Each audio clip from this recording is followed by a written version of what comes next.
there, friends, and how do you do? I want to tell you a story of a friend named Gertrude.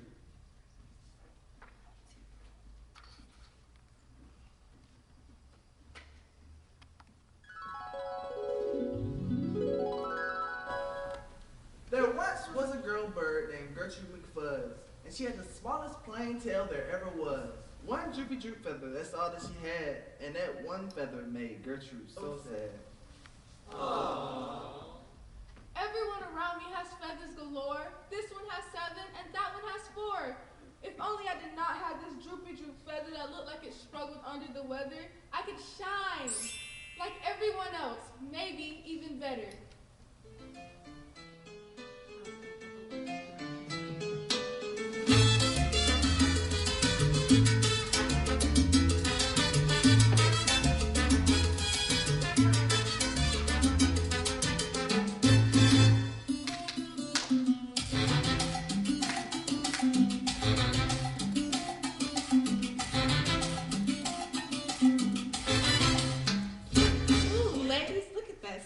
Little feather. I've seen tails that look so much better. Your feather looks like it's fallen out of place. It's almost as bad as your sad little face. Too bad that this is your fate. A tail forever stuck in a sad, wretched state.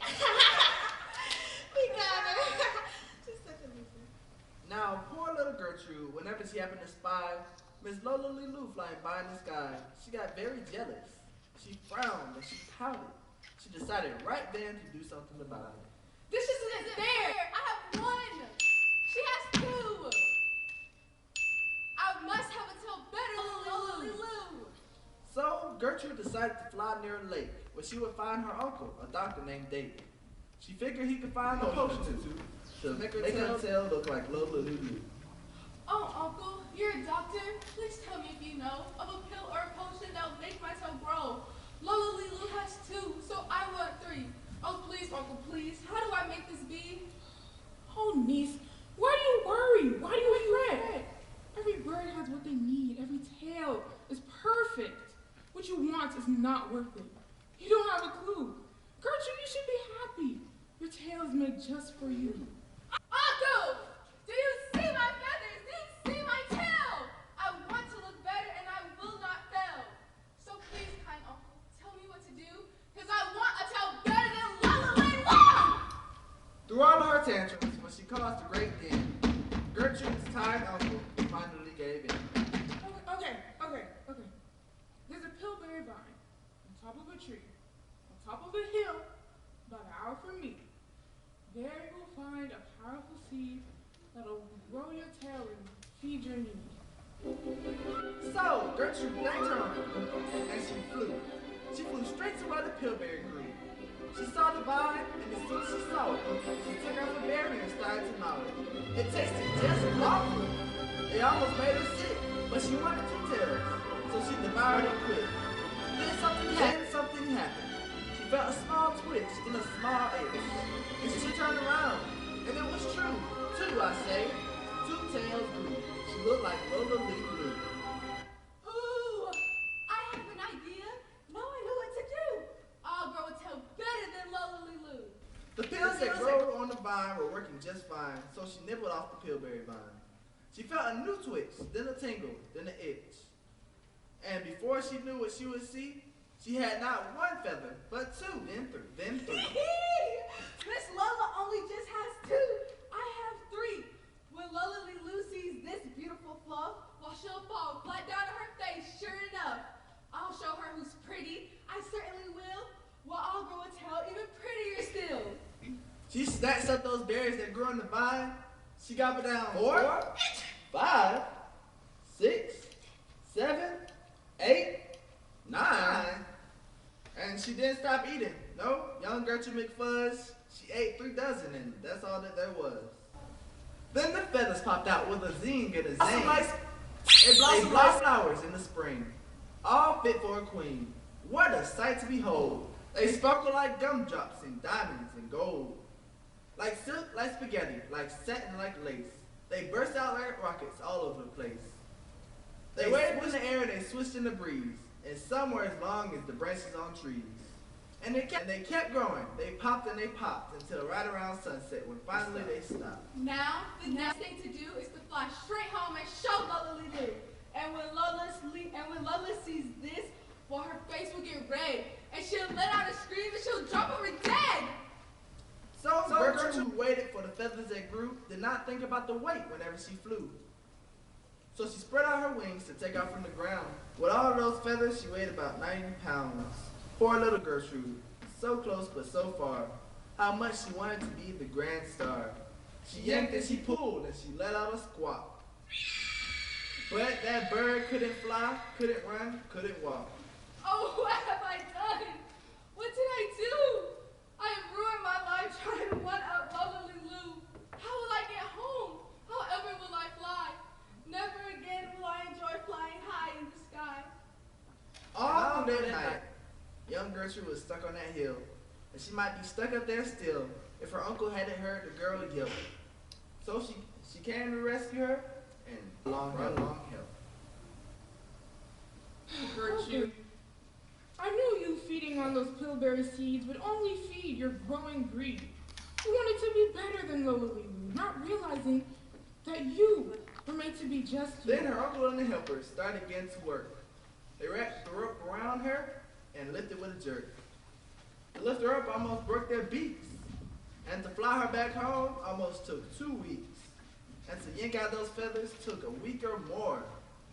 My gosh, I'm so sore. And finally, when all of the pulling was done, Gertrude behind her again just had one. That one little feather she had as a starter. My one feather is enough now because I'm smarter. I am perfectly me. My feather is great. No need to change or alter my fate. So whenever you think that you're not good enough, that you need to be taller, quicker, or tough, remember the story of Gertrude McFuzz, who wanted to be more than she needed, more than she was. You were made just to be you. You were made as intended. You were made perfectly too. You were made to do exactly what you do. Live the best possible life, the best possible you.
To the dark, hide away, they say, 'cause we don't want your broken parts.